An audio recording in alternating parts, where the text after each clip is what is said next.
తీవ్ర రక్తస్రావం అవుతూ ఉంటే ఇంట్లో కారు లేక సైఫ్ కుమారుడు ఏం చేశాడంటే వింటే కన్నీళ్లు ఆగవు. సైఫ్ అలీ ఖాన్ బాలీవుడ్ స్టార్ నటుడే కాదు, రాజ కుటుంబానికి చెందినవాడు. వేల కోట్లకు అధిపతి. కానీ గురువారం అర్ధరాత్రి దుండగుడి దాడిలో గాయపడిన సైఫ్ కు ఆసుపత్రికి వెళ్లేందుకు కార్ సిద్ధంగా లేదు. దీంతో గాయాలతో రక్తం ఓడుతున్న తండ్రిని కుమారుడు ఇబ్రహీం ఆటోలో తీసుకెళ్లాడు. సైఫ్ అలీ ఖాన్ బాలీవుడ్ స్టార్ నటుడే కాదు, రాజ కుటుంబానికి చెందినవాడు. వేల కోట్లకు అధిపతి. ప్రపంచం నలుమూలలా విలాసవంతమైన ఇళ్ళు, లెక్కలేనన్ని లగ్జరీ కార్లు అతడి సొంతం. కానీ గురువారం అర్ధరాత్రి దుండగుడి దాడిలో గాయపడిన సైఫ్ కు ఆసుపత్రికి వెళ్లేందుకు ఒక కారు కూడా సిద్ధంగా లేదు. దీంతో గాయాలతో రక్తమోడుతున్న తండ్రిని కుమారుడు ఇబ్రహీం ఆటోలో తీసుకెళ్లాడని తెలియడంతో అందరూ ఆశ్చర్యపోతున్నారు. ఇంటి నిండా స్టార్లున్న అత్యవసర సమయంలో ఒక్క కారు అందుబాటులో లేకపోవడం అందరినీ విస్మయపరుస్తోంది. ప్రస్తుతం లీలావతి ఆసుపత్రిలో చికిత్స పొందుతున్న సైఫ్ అలీ ఖాన్ ఎలాంటి ప్రాణాపాయం లేదని ఇప్పటికే వైద్యులు హెల్త్ బులెటిన్ విడుదల చేశారు.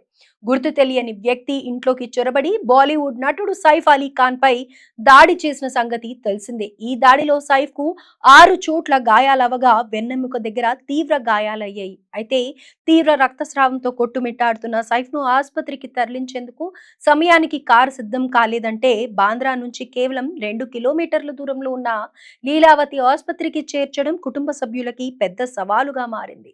దీంతో సమయం వృధా చేస్తే ప్రమాదమని గ్రహించిన పెద్ద కుమారుడు ఇబ్రహీం ఆటోలో లీలావతి ఆసుపత్రికి తీసుకెళ్లాడు. దాడి తర్వాత గాయపడిన సైఫ్ ను ఆటోలో తీసుకెళ్లారు అనేందుకు సాక్ష్యంగా ఓ వీడియో చక్కర్లు కొడుతోంది. అందులో ఆటో పక్కన నిలబడి సైఫ్ భార్య నటి కరీనా కపూర్ ఇంట్లో సిబ్బందితో మాట్లాడుతున్నట్టుగా కనిపించడంతో అందరూ ఇది నిజమని నమ్ముతున్నారు.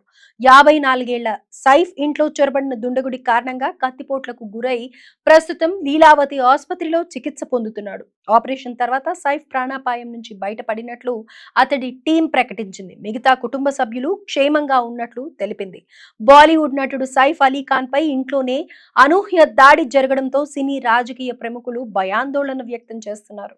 ముంబైలో సెలబ్రిటీలు నివసించే విలాసవంతమైన ప్రాంతంగా పేరుగాంచిన బాంద్రాలోనే రక్షణ లేకపోతే ఇంకెక్కడ ఉంటుందని కొందరు ప్రశ్నిస్తున్నారు. గతేడాది ఎన్సీపీ సీనియర్ నేత మాజీ ఎమ్మెల్యే బాబా సిద్దిక్ ని బాంద్రాలోనే కొందరు దారుణంగా కాల్చి చంపారు. బాలీవుడ్ స్టార్ సల్మాన్ ఖాన్ ఇంటి ముందు కాల్పుల ఘటన తర్వాత బులెటిన్ ప్రూఫ్ హౌస్ లోనే ఉంటున్నారు. తాజాగా పటౌడి కుటుంబానికి చెందిన స్టార్ నటుడు సైఫ్ పై దాడి చేయడంతో మహారాష్ట్రలోని ఎన్డీఏ ప్రభుత్వంపై